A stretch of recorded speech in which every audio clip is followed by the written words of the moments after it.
So, good afternoon po sa lahat. Tutuloy po natin yung ating discussion na nabitin last week kasi last week po kinulang tayo sa oras, hindi tayo umabot sa perennial herbs.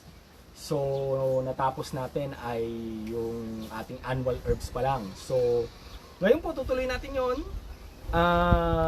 Habang naghihintay tayo na mag-login yung ibang mga live viewers natin, magre-review rin tayo ng napag-usapan natin last week. So, last week, pinag-usapan natin yung mga annual plants, mga, like for example, itong halaman na ito, mga nakikita nyo sa harap ko, yan din yung halaman na nandito nung isang linggo.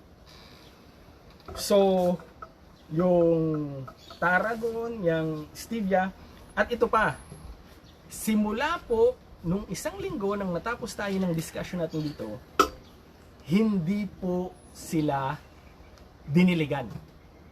Kung ano po yung nakikita nyo dito, nasa ilalim lang po siya ng puno ng sampalok, hindi siya direktang aarawan ng tanghali. Pero sa morning sun, tsaka po sa afternoon, meron na po siyang liwanag ng araw. So ano nangyari? So, ito yung gusto kong unahing pakita sa inyo. Ito po yung ating stevia last week. Etong stevia pong ito is hindi na nadiligan since last week. Siguro po pwedeng mangyari yan sa inyo na nadiligan ninyo and after ng ilang araw or may pupuntahan pala kayo out of town, nakalimutan yung diligan. Pagbalik ninyo o hindi niyo talaga kayang diligan, pagbalik ninyo, ganito na yung itsura niya. So, itong gagawin natin ngayon ha. Didiligan ko siya ngayon ng maraming tubig. Tsaka malalaman nyo, napakagaan na nung kanyang paso. Didiligan natin siya ng maraming tubig. Tapos gusto ko, hintayin natin, hindi natin yan aalisin sa focus ng camera hanggat maaari. Yan, umapo na siya sa ilalim. Ang gagawin natin, titingnan natin kung ano mangyayari dun sa dahon niya na parang sa tingin natin lanta na. Tapos kung ano yung magandang gawin natin dyan para makarecover siya. Kasi ang halaman talaga pag underwatered o hindi masyadong nadiligan, especially mga perennial herbs, mas matagal ang kumbaga mas nakaka-recover sila kaysa ron sa sobrang dilig. Nakikita nyo ba yung halaman? Kasi parang medyo madilim. Ako lang yung nakikita nyo dahil may sikat ng araw. So, parang ang nangyayari against the light tuloy yung herbs. So, subukan natin. Hindi naman ako yung importante. Ang importante yung mga herbs. So, subukan kong ayusin yung camera kasi parang hindi kayang ayusin nung ayusin ko muna ha. Para makita ninyo yung herbs natin. Yan. So, di baling makita niyo yung herbs. Wag na yung mukha ko. Hindi naman importante yon. So, ayan po. Ayan. Okay na? Yan. So, yan. Subukan ko umupo. Para kung sakaling para makita nyo rin ako. So, ayan yung stevia natin. Kita nyo, mukhang nakalanta na yung dahon. Lalapit natin. Yan. Medyo parang akala mo lanta na siya. So, ngayon, diniligan natin ng marami. Tumutulo yung tubig niya. So, ganyan yung kailangan i-take consideration nyo rin sa pagpili ng pagtataniman. Pag diniligan nyo, kailangan yung tubig is makaka-drain. So titingnan niyo yung paso niyo kung sapat yung drain ng paso niyo. Kung medyo kulang, gawa natin ng paraan na mapalaki yung butas o madagdagan ng butas. Kung halimbawa naman sobra yung drainage, yung soil na gamitin natin, kailangan mas matagal yung water holding capacity. Darating tayo sa point na pag-uusapan natin yung tungkol sa iba't ibang klase ng soil sa napagtataniman natin. So, kasi ngayon, bumili siguro kayo ng mga herbs, tapos tinitingnan nyo pa kung ano yung nagiging sitwasyon ng mga herbs na binibili ninyo, o kaya nagsisimula pa lang kayo. Ito po, mainly almost for beginners po, ang hanggat maaari pinag-uusapan natin. So, ayan po, ito pa. Ito po yung tarragon. And then, kung mapapansin nyo, last week, nag-demonstrate po ako ng ito po yung pinagputulan natin, nagda-dieback siya. So, last week po nagpropagate tayo ng 3 piraso. Naalala niyo pa yon? So ito yun. Ito po yung pinopagate natin last week. Simula po nung nilagay ko yan dito sa pasong ito, hindi pa po yan nadidiligan ng tubig. Maliban lang nung mga araw na umulan ng malakas. So, sabi ko 99.9% mabubuhay. So, ngayon 100% na siyang buhay. 1 week na po yan dyan. At ang maano pa nito, hindi ko naman masyadong inalagaan. Kasi minsan pag nasusobrahan natin ng pag-alaga, nasusobrahan natin. Kasi ang typical na translation ng mga Pilipino pag sinabi, alagaan natin mabuti yung halaman natin. Ang pag-aalaga sa atin, minsan, pagdidilig. So para sa atin, pag nagdilig tayo ng 3 beses sa isang araw, yun yung yun yung ibig sabihin na alagaan natin na mabuti. Hindi po, pag-alagaan natin, bigyan natin sila ng kung ano yung kailangan nila. Ito, dahil maganda yung water holding capacity ng lupa, meron po yung carbonized rice hull, regular na garden soil at saka vermicompost. So meron siyang water holding capacity, ibig sabihin hinold niya yung water doon. Pag masyadong sandy yung soil nyo, mas mabilis mag-evaporate yung tubig. At saka po, depende rin po yan sa nakatanim na halaman. Pag ang halaman po malakas mag-absorb ng tubig, mas mabilis pong matutuyo yung lupa ninyo. So, ganun kadalas. Pinag-usapan rin po natin yung last week kung ano yung requirements nila sa tubig. So, ngayon, ito pong nasa harap ko, mainly, puro perennial. Ito po pala. Last week na pag-usapan din natin ito, halos ang gaan-gaan niya. Wala siyang dilig rin. Ito po yung last week na puro aphids. Yung tangkay nga, tsaka yung ilalim ng dahon. So, ang ginawa natin, tinanggal natin yung aphids using gamit yung daliri natin na tinanggal lang natin. So ngayon, wala nang aphids. So pero nandun yung effect na nangyari sa kanya, medyo naging kulubot ng kaunti yung dahon. Pero as you can see, nagre-recover siya. So hindi siya yung so, kaya pag nagtatanong kung meron kayong 1 pirasong halaman, 2 piraso, 5 piraso, tapos may mga aphids, wag na po tayong mag-effort na maghalo pa, maghanap pa tayo ng sabon, maghanda ng tubig. Anuhin lang po natin. Gamitin lang po natin yung kamay, observation, kung saan po yung mga aphids. Tapos kung hindi nyo talaga, malalaman nyo talaga kung infestation o kung puro langgam na po talaga. Pag puro langgam, yung langgam po yung kontrolin natin. So, maaaring may malapit na colony ng langgam. So, eventually, tuturo po natin kung ano yung organikong paraan ng pagtanggal ng langgam. Ito nga po palang mga herbs natin, these are organically grown. Wala po tayong ginagamit na anumang chemical dito. Kasi syempre kinakain po natin yan, so hindi naman tayo kakain ng chemicals. Kaya hindi rin po namin ini-encourage yun. So, kung may question po, yan po yung ating flashback.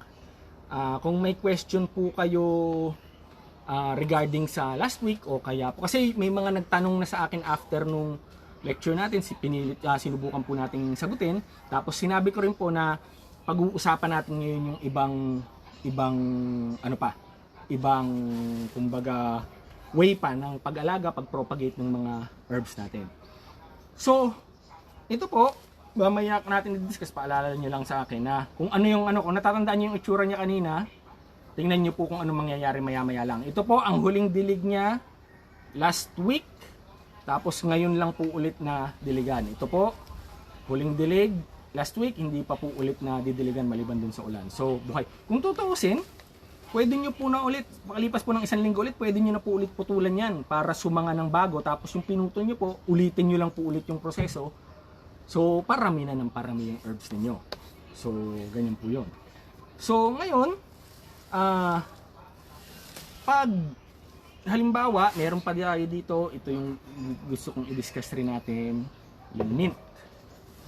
Pag yung halaman ninyo, kung ano ba yung, kasi ang daming may gusto ng mint, maraming klase yan. Merong lemon mint, merong choco mint, merong spearmint, peppermint, java mint.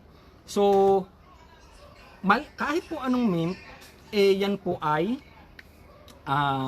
kumbaga annual, perennial, and then ang ano po niya, ang isang karakteristik ng mint is para sa ibang nag-aalaga ng herbs.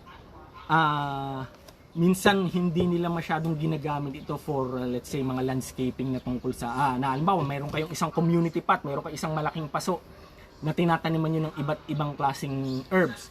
Kung meron po kayong isisingit na mint, huwag nyo pong aalisin sa plastic. Kung nakapaso po siya, ilubog nyo na lang po sa lupa yung paso. Bakit po? Ang mint po, kahit na anong lahi, is invasive po yan. Ano po yung ibig sabihin ng invasive? Pag lumalaki na po yan, i-conquer niya o i-occupy niya yung lupa sa paligid. Tapos, mangyayari, pwede niyang agawan ng sustansya yung ibang mga halaman na nakatanim ninyo.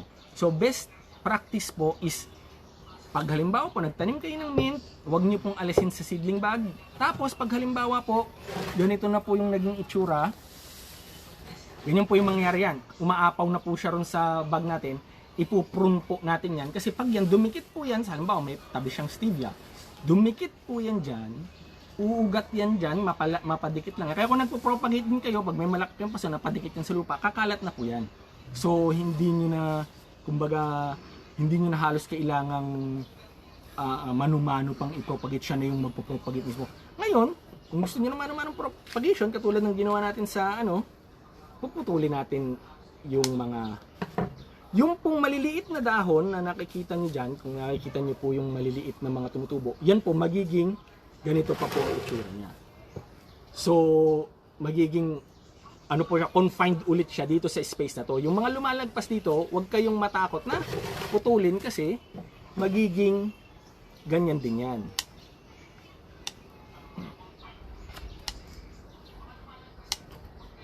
Kasi yung iba natatakot, parang sabi, ay, kawawa naman yung halaman, parang baka mamatay. Hindi po, mas nakakatulong kayo doon sa herb pag ginagawa natin yan. O kita nyo, ilan na ngayon yung pananim ko na mint? Ang dami na. Ngayon, kung may mainit kayong tubig, mamaya po, ituturo ko po sa inyo yung kung paano ito gawing tea. Kung paano gawin yung mint na tea, paano nyo gagawin yung stevia or yung tarragon as tea. Tapos pansinin nyo rin, kung halimbawa mayroong mga halaman na hindi kapareho niya, katulad po nito, may mga ibang halaman, pwede nyo naman pong bunutin na lang yan. Basta hindi nyo siya, kumbaga ayaw nyo siya na nandoon, o hindi nyo siya kilala, pwede nyo pong alisan lang yan na bunutin yung na ganyan. So, hindi naman na risk yan sa halaman na parang sabihin natin, yung ugat niya baka nadadamay, nahihila rin. Napakatibay po ng mga mint. Hindi po yan basta-basta yan. Ang bango na dito sa amoy mint. So, ngayon, kung may tanong po kayo tungkol sa mint, tandaan nyo po, yan po ay invasive.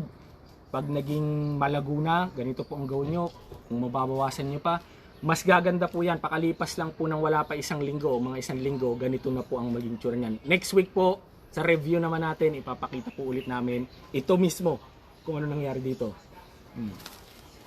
Yung nagtatanong po, totoo bang may green thumb? Bibigyan po namin kayo ng green thumb habang nanonood kayo. So hindi yun ipinapanganak kayo na may green thumb na. Minsan po pwede nyo ma-acquire yung green thumb. Di ba? O kaya kumuha kayo ng dahon, durugin nyo. Pag kumulay sa tabi nyo, green thumb. So ito, tingnan nyo tong tarragon natin. Minsan, may mga tutubo sa kanyang ibang damo. Ito ba ay weed? Opo, kasi hindi naman yan hindi naman yan tarragon, pero tumubo sa kanya. Pero ang tanong, kilala niyo po ba siya? Ito po ay herb din. Herb din po ito. Ang tawag po nila dito, pansit-pansitan. Ano pong gagawin niyo dyan sa pansit-pansitan? Pwede niyo po yung ihalo sa salad, pwede niyo pong kainin. Kita na ba ako? Sana lang, basta yung herb nyo hindi nyo nilalagay sa lugar na naiihian ng aso, pusa, ay pagkabunot nyo, pwede nyo kainin na kagad. Pag yung tarragon nyo po, bumulaklak, kulay dilaw, edible flower po yun. Hindi lang season ngayon po ng pagbulaklak ng ating tarragon Edible flower din yun. Yung pong benefits nito, i-research nyo na lang po sa Google, kasi baka sabihin hindi naman yan doktor, hardinero yan, So hindi yan pwede magsabi kung ano yung mga health benefits. So mas maganda po, tingnan natin doon sa mismong may mga study o kaya kami po sa pagbubuhay ng halaman, yan ang aming expertise. So ito pa, meron tayo ditong stevia. May tumubo ulit. Aalisin ba natin to? Kung kilala nyo yan, yun po yung sinasabing tawa-tawa. Kung kilala nyo po yan, hindi nyo yan aalisin kasi pwede nyo rin yung gawing tea. So, yan po yung pwede nyo pabayaan lang. Pag yan po, nag-mature yung bud niya, yung bulaklak, magsasabog po ulit yan ng seeds, mayroon na naman yung tutubo ulit na seeds. Kaya yung iba po, hindi na yan tinatanggal. So may tanong pa po tayo tungkol sa mga annual na herbs. Ngayon po, ito balikan na natin to. Habang ganyan pa. Pag ganito na po yung, kita nyo, ewan ko kung napansin nyo yung pagkakaiba, pero nagkakabuhay na po yung ano natin. Pag halimbawa po, merong nakita kayo na tutuyo yung dahon sa ilalim, kung magaganyan nyo po, alisin nyo na lang po yung mga yan. Kalugin nyo, wag po kayong matakot masyado na baka maapektuhan yung halaman. Matibay po yun. Wag nyo lang po, malutong po kasi ang stevia. So wag nyo po masyadong baliin. Medyo, anuhin nyo lang po, kurot-kurotin nyo lang ito yung dahon para mahulog siya. Tapos, ang wag nyo pong gagawin sa stevia ay pabubulaklakin siya. Kasi pag bumulaklak po yan, liliit yung mga dahon niya. So, kailangan po i-prune natin. So, pag prune, kailangan nyo lang po ng gunting. I-prune nyo po yung galing sa taas, galing sa may dahon, galing sa may bulaklak, papunta po dito. Kung mabibilang nyo po yung dahon, marami pong halos kumbaga, kung bulaklak, mayroon pong mga 3 pares ng dahon o 3 node sa baba pa ng bulaklak. Kasi pag dito nyo lang yan pinutol, halimbawa, dito nyo lang yan pinutol, may chance po na ang tutubong sanga, bulaklak din o kaya po minsan, hindi talaga tutubo yung sanga niya kasi part pa yan kumbaga ng flowering tip eh. So paano nyo ipuprune? Lahat po ipuprune nyo. Ipuprune po natin ito ngayon. So tingnan nyo po kung ano magiging tsura pagkatapos natin iprune.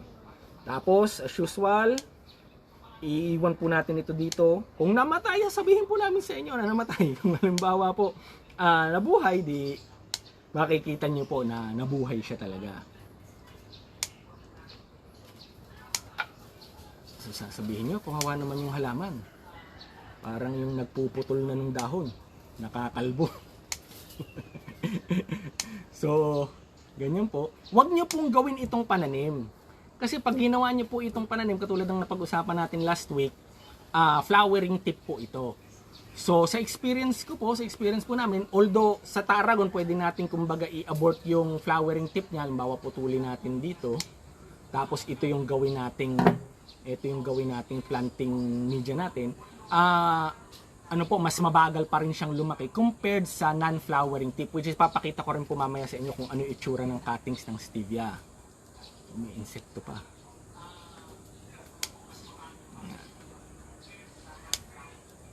Parang nakakaawa yung halaman, halos wala nang natira.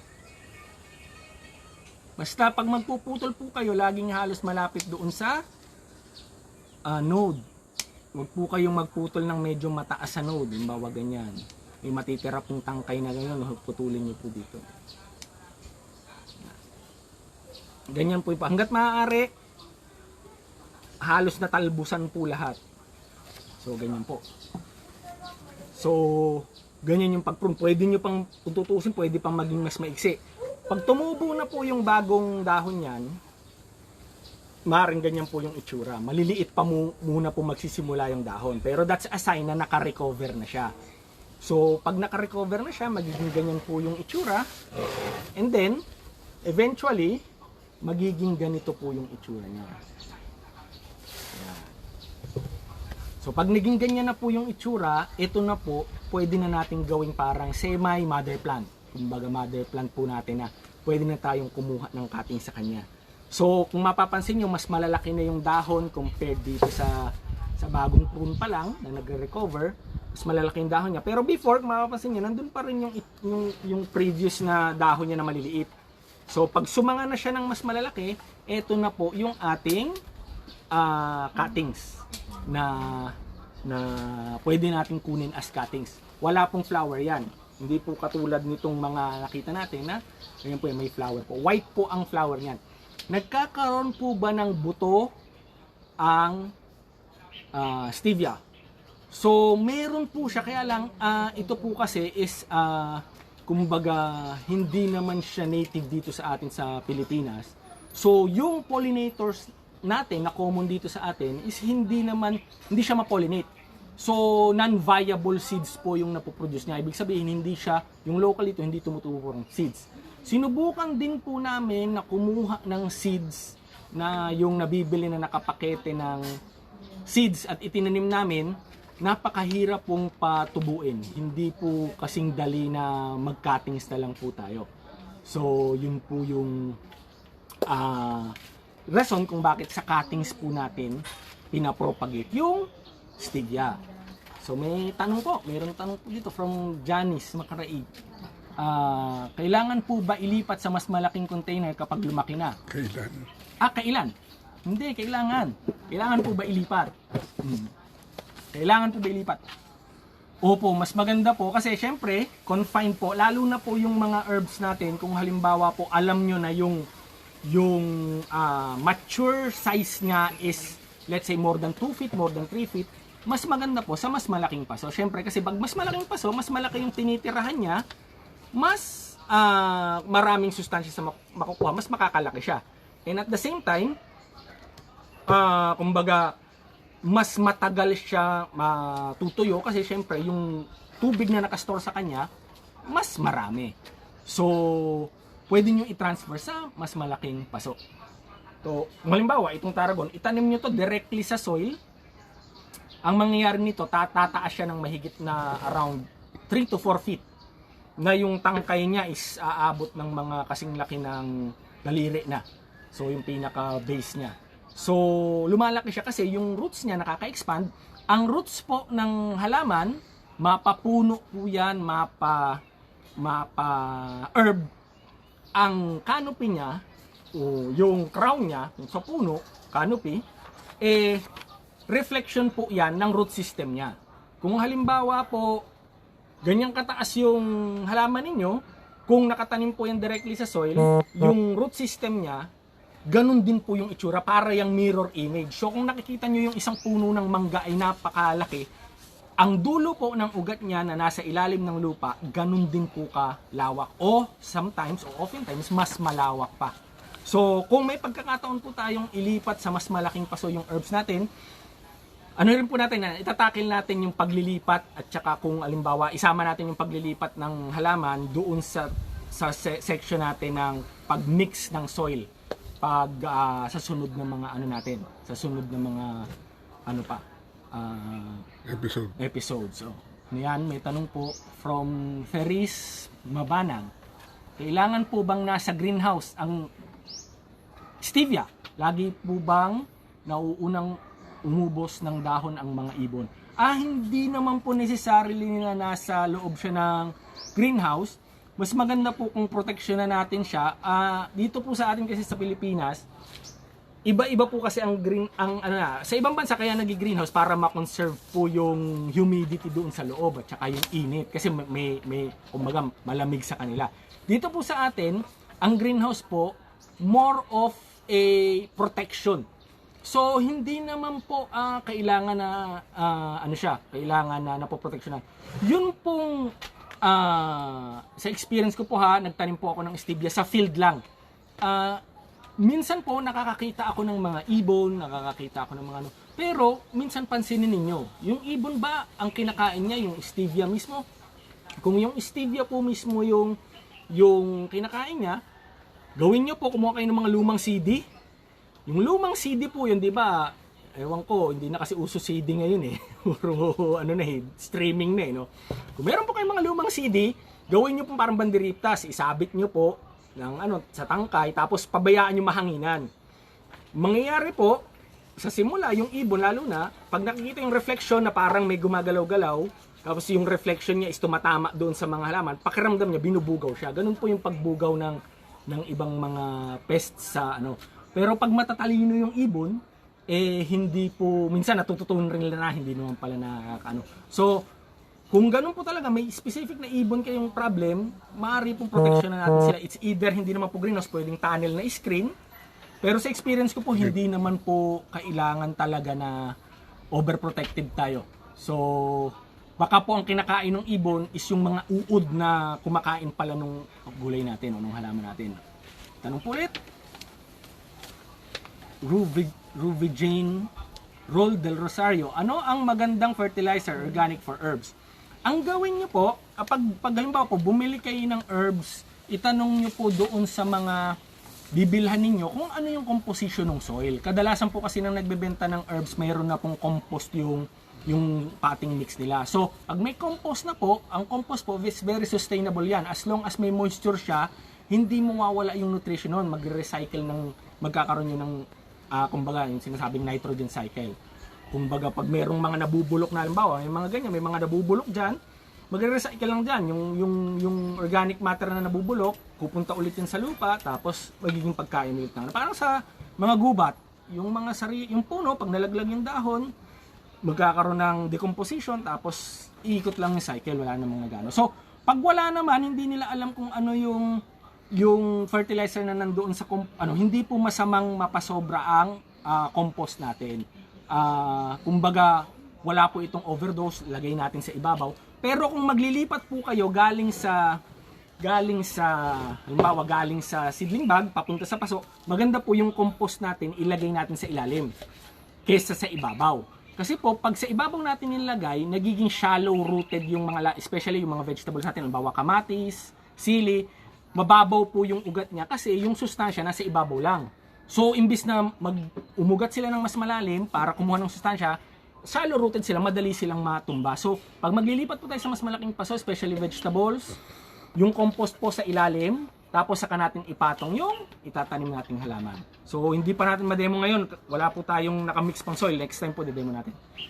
From Kill, do you recommend using organic fertilizer for herbs or just plain water will do? Ang herbs po is very yan. Kumbaga magaling sila maghanap ng sustansya na kailangan nila. So, pwedeng ordinary water lang, pwede. Pero kung makakaimba kayo ng tubig na hindi galing directly sa gripo, kasi ang direkta natin sa gripo, mayroong chlorine. Pag yung chlorine matapang, nakapunta sa soil natin, yung beneficial microorganisms ng soil natin, nababawasan. Although makaka-recover sila pero nababawasan. Yung iba nga nare-recommend ko, mag-ipon muna sa balde and then the next day yun yung pandilig. Tatanong naman natin, rainwater po ba maganda? Rainwater po isa sa pinakamagandang pangdilig sa halaman.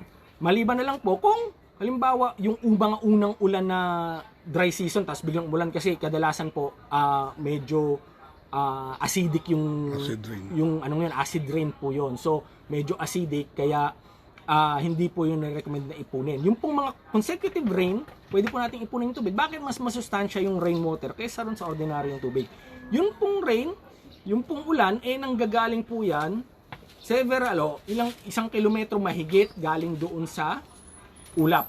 So, almost, kumbaga, napakataas ng pinanggagaling. Habang nahuhulog po yung tubig na yan, yung mga airborne na mga nutrients, calcium, magnesium, potassium, na kumbaga let's say kung dust particle pa lang siya o kaya nasa atmosphere siya, didikit po doon sa tubig. Pag bumagsak po siya doon sa lupa, masustansya po yun. Kaya yun po yung reason kung bakit mas masustansya. Kaya mapapansin ninyo, iba pa rin po pag nagdilig kayo ng tubig at saka yung biglang naulanan yung halaman ninyo. Iba po yung reaction ng halaman sa tubig-ulan compared po sa ordinaryong dinidilig nating tubig. Kung gagawa po tayo ng liquid na organic fertilizer, meron po tayong ginagawang vermi-tea, which is binubrew po natin yung vermicast to turn it into liquid. So, eventually magkakaroon po tayo ng lecture tungkol dyan. Medyo mahabang discussion na po yan. Yun yung medyo advanced na ng konti kasi we will be dealing with beneficial microorganisms na. Ito pong pinag-uusapan natin is yung basic muna. I'm sure, kumbaga, pipilitin natin na mag-develop tayo na in a way na hindi overwhelmed yung ating information na makukuha. Kasi minsan, pag sobra-sobra yung bigla yung information natin, na-over-conscious tayo dun sa pag-alaga nating halaman. Hindi po yan mahirap. Madali lang po yan. From Rida Bulala. May tips po ba kayo paano magtanim from urban area for herbs Metro Manila kung kaya mabuhay sa rooftops? Kayang-kaya po. Actually, kahit indoor. Sa sobrang dami po natin ng topic, mahaba pa po itong magiging FB live natin. Kasi, pwede po tayong umabot sa topic na automated drip irrigation o meron po tayong setup rin dito ng indoor aquaponics. Pero yung tanong po muna ni ma'am, pwede sa rooftop, pwede po. As long as mayroong sunlight and source of water, pwede po tayong mag-alaga ng herbs. Ito nga po palang mga inaalagaan natin ng herbs requires 100% sunlight as much as possible. Unless, bagong transplant siya na kailangan po muna niya sa shaded area and then eventually, pag halimbawa established na siya, pwede na po siyang direct sunlight. So, pwede po sa rooftop. Ang importante lang po, source of water and mayroong sunlight at least 6 hours a day. Yung po nga sa mga balcony ng condominiums, make sure na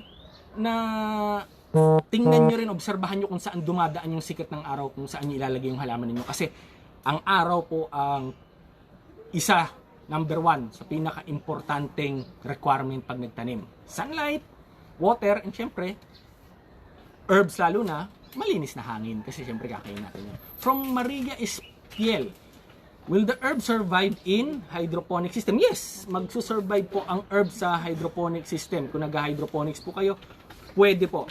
Actually, ang favorable systems ko po ng pag-alaga ay syempre si organic. Sa soil po, with beneficial microorganisms, para makaproteksyon yung halaman. And then, ang next po niyan is aquaponics, meaning wala po siyang soil, yung dumi ng isda yung magsusustain doon sa halaman natin.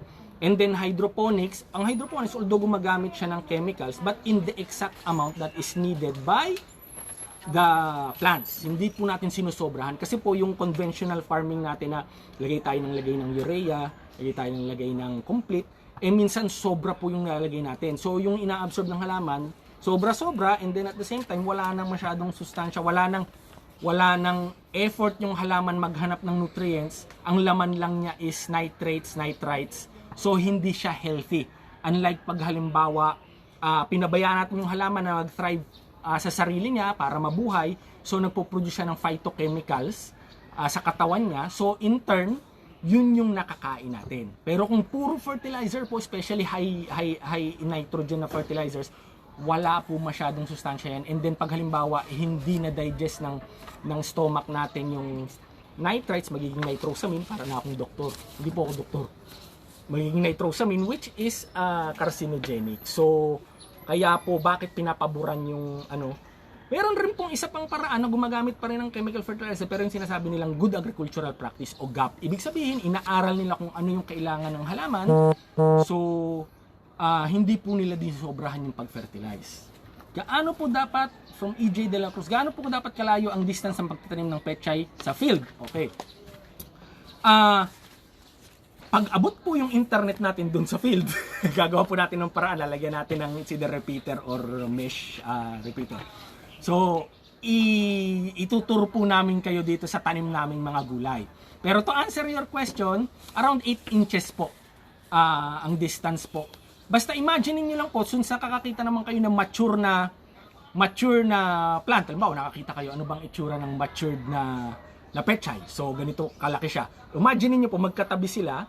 So, importante rin po na hindi masyadong kumbaga, eksakto lang yung distance sila magkatabi. Ang ideal is 8 inches. Hindi rin po maganda yung magkakalayo sila.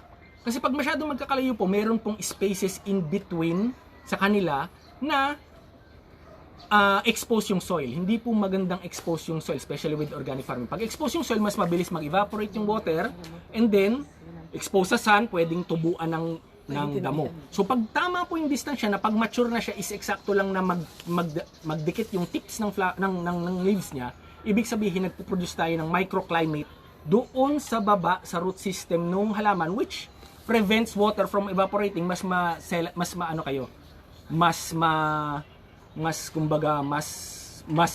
madalang yung pagdilig nyo kasi mape-preserve yung moisture. So, In average, 8 inches, 6 to 10 inches, pwede po yung distance na anuhan nyo, paglaro nyo. Kasi may mga petchay rin po na ang pinalalaki nyo talaga. Kung halimbawa, gusto nyo, kasi yung iba naman ayaw palakihin kasi minsan hindi na po ganun ka sarap, medyo fibrous na po. So, 6 to 10 inches po yung average. From Ma'am Isabel Luison, pwede ba pumunta sa Aani, makabili ng plants? Pwede po. Pwede po kayong bumisita dito sa amin sa Antipolo, sa Aani Urban Farm. Sabihin nyo lang po kung it's either i-message nyo po kami. Ito nga po pala, yun pong aming Aani Weekend Market ay bukas na po. Nagsimula pong magbukas kanina. Mayroon na po mga nagtitinda doon ng mga fresh vegetables. Pero yung pong may mga ano po tayo, may mga kumbaga guidelines po na medyo na iba compared dun sa dati nating practice. Halimbawa yung mga pagkain po, mga take out lang, gano'n. Makikita nyo po yung guidelines natin sa Facebook ng Aani, Agri Aqua Network International. Pero bukas na po yung ating weekend market. So, sa Arca South po yan, sa FTI sa Taguig. Tapos, yung pong sa Quezon Memorial Circle natin na Aani Herbal Garden, open na rin po siya.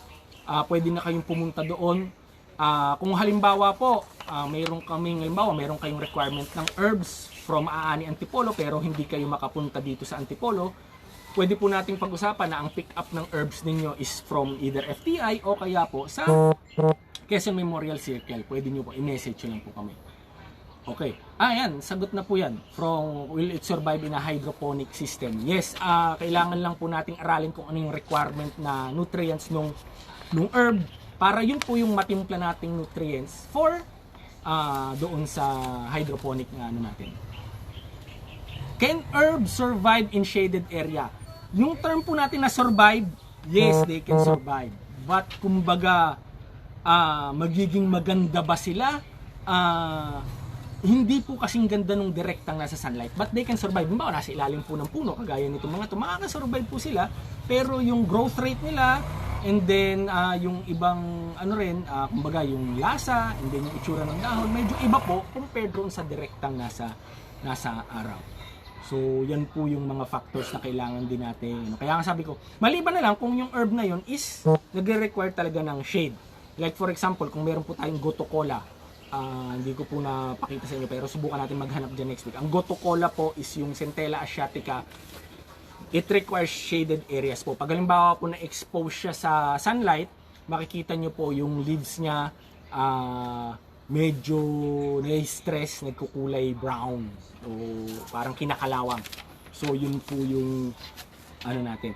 So ano po, basta pag halimbawa po, para madali nyo pong malaman kung meron po ulit tayong mga live, kung meron tayong mga updates regarding sa herbs, like nyo lang po yung mga Facebook pages namin, yung sa Aani FTI o Aani official site namin na Agri Aqua Network International, tapos yung sa Aani Quezon Memorial Circle, and then yung Aani Herbal Garden or Aani Urban Farm dito sa Antipolo.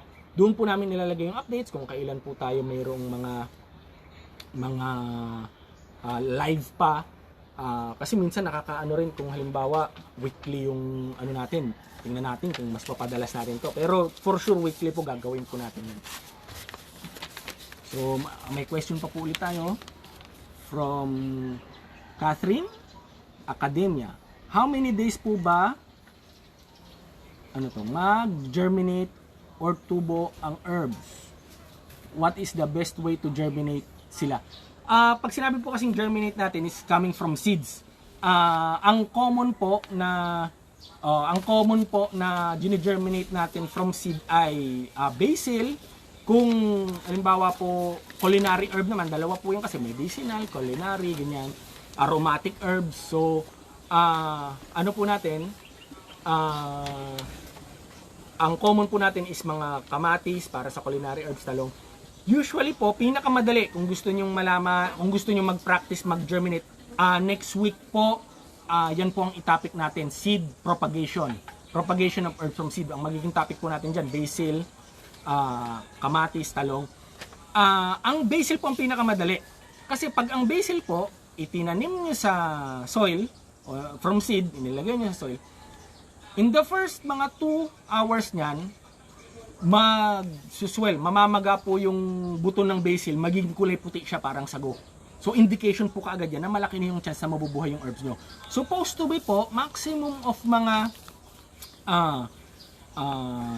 around mga 2 days, supposed to be nag-pop na po yung seed niya, na nag-sprout na po ng, makikita nyo na po, from limbawa, yung seed natin is black or dark brown, makikita nyo na po na bumukas na siya, tapos makikita nyo na po yung unang tangkay o yung kulay puti na lalabas doon sa seed. So, ano po yan, ipapakita po natin next week kung paano yung life cycle o yung propagation ng seed, kung ano yung i-expect natin pag nagtanim tayo. Ano pong ideal size ng pot para sa kamatis? Kung gusto nyo pong magbunga ng maganda yung kamatis nyo, at least 8x8x16 inches na black bag. Ganito po, mas malaki po dito yon. Kasi po pag ito lang, for ano lang po, from sizes na ganito kalaki, makakapabulaklak po siya, ano po, ang size po nito is around mga 5x5 lang ito. So, makakapamunga po siya, pero isang batch lang, swerte na po kayo, makaharvest kayo ng 2 peraso at 3 peraso kung ganito lang kaliit. Pero kung halimbawa po, mga 8x8x16 yan, inches, mataas po yan, makakapamunga po siya ng ilang, mas marami. Donna Puentes, meron bang problema ang too much sun from 5:30 AM to 11 AM? Kasi may araw dito sa Netherlands. Naka-Netherlands, si Donna Fuentes. Friend ko yan. Hindi pa kasi ako nakapunta sa Netherlands eh. So, pabook mo ako ng ticket para maobserbahan ko yung climate dyan. So, para masabi ko sa'yo kung meron bang ano. Pero, depende yan sa ano. Kasi experience natin dito sa Philippines, pag 5:30 AM is maganda yung ano niyan, sikat ng araw niyan. Actually, kayang mabuhay ng herbs ng sunlight from sunrise up to sunset.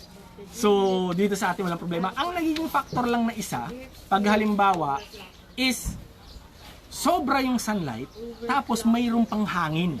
Yan ang nagiging factor kung bakit nagkakaroon ng windburn yung mga halaman. Makikita mo yung edges niya, parang nasusunog kasi nagkakaroon siya ng windburn. Hindi dahil lang sa araw, dahil masyadong dry yung environment. Tapos pag ano pa anuhan pa ng hangin, mas lalong kumbaga nakakasama doon sa halaman. So obserbahan lang natin, hindi lang yung sunlight, pati kung malakas ba yung hangin. Ganyan din, isang factor din yung hangin. Pag halimbawa mabilis matuyo yung lupa natin, nasa shaded area naman siya pero ang bilis matuyo kasi mayroong factor ng hangin. Kumbaga natutuyo yung, pag natuyo yung dahon, sisip-sip siya ng mas maraming tubig and then matutuyo ulit dahil sa hangin. So, mas marami siyang requirement na tubig doon sa halaman. From Gia Rojas, may required po bang ang taas ng lupa sa pagtanim ng herb? Gaano po kataas ang soil?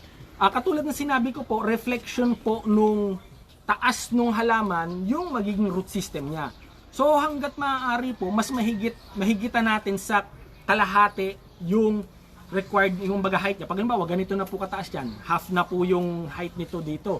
So, supposed to be ililipat na po natin yan. Sikip na po siya yung root system niya dito sa pot niya. So, kung halimbawa, yung herbs natin is kayang tumaas ng mga 3 feet, dapat po yung pagtataniman natin sa kanya, is at least mga lagpas ng 1 foot or 1.5 feet para makabuelo yung halaman. Pag mas mababa po yung yung soil natin, hindi po makataas yung halaman and then eventually po yung health niya magsasuffer din. So yun po yung basic lang na ano. Wag naman po yung ganito kaliit pero mataas. So yung relative rin yung size yung luwag. So kung ang leaf, kung mapapansin niyo po, katulad nitong tarago natin, pataas lang yung ano niya, yung vertical lang yung pagtaas ng dahon niya. So ibig sabihin, yung required niyang paso is pahaba rin. Kung halimbawa po meron tayong mga plants na halimbawa mas malapad, katulad itong talong, so palapad yan. So mas maganda yan, malapad rin yung pagtataniman natin na paso. So mas malaki. So tandaan nyo, malaki ang requirement ng halaman pag nagbubulaklak at nagbubunga. So mas malaking pot ang kailangan niya kung nagbubulaklak siya at saka nagbubunga. Mas maraming sustansya siyang kailangan. So may question pa po? Okay. Next live Si Maria SPL, please include next live discussion in the herbs kinchay coriander. Yan. Yan po tinatanim natin yung kinchay and coriander from seeds. Ito po yung balak kong ano natin, pag-uusapan natin next week. Ano po yung mga seeds na marerecommend namin na itanim for beginners, ano yung for intermediate, ano na po yung for advanced. Kasi may mga seeds po tayo na hindi basta-basta na lang tinatanim. Dati po kasi, especially, yan, may mga instruction dito sa likod. Basic instructions pa lang po yan.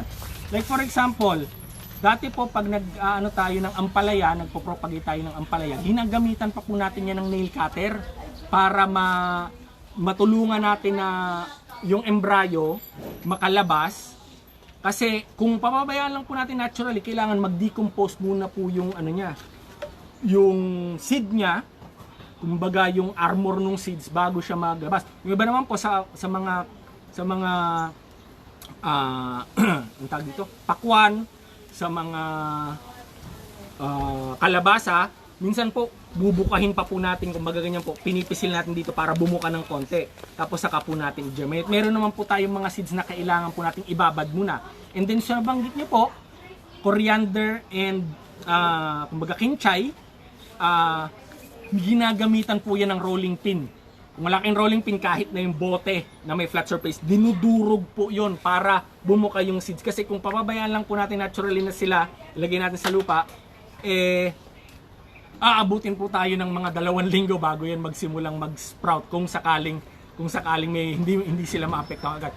May mga nakikita po ako na nagpo-post ng pictures na binubudbud yung seeds natin sa mga malalaking tray, sa mga malalaking paso. Pwede po yun, pero next week po ituturo po natin sa inyo kung paano malilesen yung stress ng halaman, especially pag tinatransplant na po natin. Bakit po yung lavender ko biglang natuyo yung dahon? Isa pong ano yan, kaya nga po sinasabi ko sa lavender, medyo advanced na po yan. Kasi po, pag na-stress po yung lavender, sudden death po ang nangyayari sa kanya. Kumbaga hindi na siya nagpapakita na katulad nitong stevia na lantabo na yung dahon. Pag yan po na-stress, especially pag naggalaw yung ugat niya, yan po yung time na magsisimula pong mag-decompose. Pag nagsimula pong mabulok yung dahon yan sa ilalim, almost certain po, tuloy-tuloy na po yan. Unang-una po kasi, hindi po siya native dito sa atin. Hindi niya basta-basta, liban lang kung na-acclimatize siya dito sa atin sa Pilipinas, which is meron namang mga na-acclimatize na. Pero lumalabas pa rin yung pangangailangan niya sa cold weather. So minsan hindi siya nakakasurvive dito sa ibang bansa. Sa field, tumutubo lang niya na, kumbaga, namumulaklak yun yearly. So ganon. Meron po tayong mahabang question dito. Noel de la Cruz. Not sure kung natanong na last week, meron ako tanim dati na basil from cuttings in 3 pots. Tumaas sila ng almost 2 feet. Malalaki yung leaves at maamoy mo sila kapag humahangin. Then noong rainy season, unti-unting natuyo ang dahon at sanga hanggang umabot na sa pinakapuno at namatay. Sinubukan kong paghiwalayin doon at sa may lilim, may expose pero lahat namatay. Basil po, annual herb po siya. Kahit po anong pagsisikap natin subukan na isalba yung buhay niya, hindi po talaga siya mabubuhay ng mahigit 1 year. Requirement po niya is direct sunlight din. So pag nagtag-ulan na, minimal na yung sunlight niya. Tapos pag halimbawa po nagbulaklak yan at hindi natin pinutol yung bulaklak, for sure po basta nahinog yung bulaklak, mamamatay na po yun. So ang basil po, mas maganda po, once in a while, lagi po tayong mag-propagate para ma-replenish po yung mga mamamatay na basil natin. Kasi definitely po, hindi natin mapapatagal yan ng more than a year. So ganun po yung nangyari. Annual po yan, 1 taon lang po ang buhay ng basil. Hindi po kayo yung may mali. Talaga pong natural na ano na po yun, mamamatay na po talaga yung basil kasi annual lang po yan. Malamang na-complete niya na yung life cycle niya. May question pa po? Saan nakakabili ng seedlings ng herbs? Dito po sa amin, pwede kayong bumili ng mga herbs. Ito po mga nakikita nyo mga herbs, yan po yung pinopropagate namin dito. And then, kung may lead time po tayo, pwede po kami mag-propagate ng specific na herb para sa inyo. Hindi lang po herbs, pati mga fruit trees. mga exotic fruit trees. Darating po tayo dyan sa topic natin ng citrus, which will be hosted by Ramil Rubia. Siya po yung mag-host niyan, yung citrus, iba't ibang klase ng citrus, kung paano mag-propagate and then paano rin magpabunga ng iba't ibang variety ng citrus. Hindi lang po kalamansi, hindi lang po dalandan, kiat-kiat, may mga exotic varieties rin po tayo dyan. Pati pag graft, pati po pag marcot, ituturo din po natin yan. So, yan yung po yung mga products namin dito, mga and then, kumbaga, pwede rin po kayo, meron din po kami available na seeds. So, yung mga herbs po natin dito, we make sure na chemical free, organically grown. So, rest assured po, pag sa amin po kayo bumili ng herbs, kumbaga, pumulot lang kayo ng dahon, subo, ba din yung kainin. So, pakita ko po sa inyo, kuha tayo ng cup ng hot water para, para i-demo natin yung, yung paggawa ng tea. From Ma'am Nida Floresta Tunggal. Sino siya, Nini? Si Raymond ba yan o Ramil? Pakitapat yung camera dun sa Ramil. Makikita nyo rin po si Kuya Ramil pag citrus na po at saka fruit trees yung pinag-usapan natin. So, ako po si Raymond. Hindi na po ba nagkakalayo? Makikita nyo po pag citrus na yung topic natin. Tapos ipag-guest din po natin si Chef Ricky para sa culinary herbs. Ito po, i-demonstrate ko po sa inyo kung paano kami gumagawa, paano natin ginagamit yung tarragon. Kuha po kayo ng dahon. Depende po sa panlasa ninyo kung gaano karami yung gusto nyong ilagay na dahon. Sa akin po, ayan parami. Sa akin po, mga around 5 leaves. Pag ganito kaliit lang yung cup, enough na po yan para gawin natin tea. Yan po. Kasi yan, pwede nyo ng planting material ulit. Pwede nyo alisin yan. And then, itutusok ulit natin. Kung yung hindi nyo pa po nakita yung ating live last week, I suggest na panuorin nyo po after nito. Doon naman po sa mga na late, pwede nyo po ulit panuorin ito sa mga Facebook pages namin. Aani, Agri Aqua Network International, Aani Weekend Market. Ang Aani Weekend Market po natin sa FTI, sa Taguig po, open na po yan ng 5 AM hanggang 2 PM. Every Saturday and Sunday. So, pwede nyo pong i-visit doon for your, kumbaga, vegetable needs, herbs, yan. Pag yan, ilagyan nyo po ng mainit na tubig, ang gagawin nyo po, takpan nyo lang po ito na rin po itatapit po, for 3 minutes. So, 3 to 5 minutes, takpan nyo lang po, basta mainit na mainit yung tubig nyo, hindi nyo po siya kailangang pakuluan ng yung mismo sa kumukulong tubig. I-infuse nyo lang po siya sa hot water. Kung halimbawa naman po, medyo, ito po maganda for digestion. Sabi nila, pag nire-research nyo po siya, And then, ito po, uso po ito sa Cavite, Tagaytay, yung Tarragon tea. So, yan po yung pwede nyong inumin after meals. Kung halimbawa po, gusto nyo matamis ng konti yung ating Tarragon tea, kumuha po tayo ng dahon ng stevia.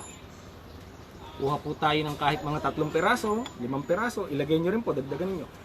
Sasuggest ko lang po pag nagawa kayo ng mga herbal teas, mga 1 hanggang 3 klaseng dahon lang. Kasi pag halimbawa po dinumihan nyo, hindi na po, baka po 7 na po yung lumabas dyan sa atin.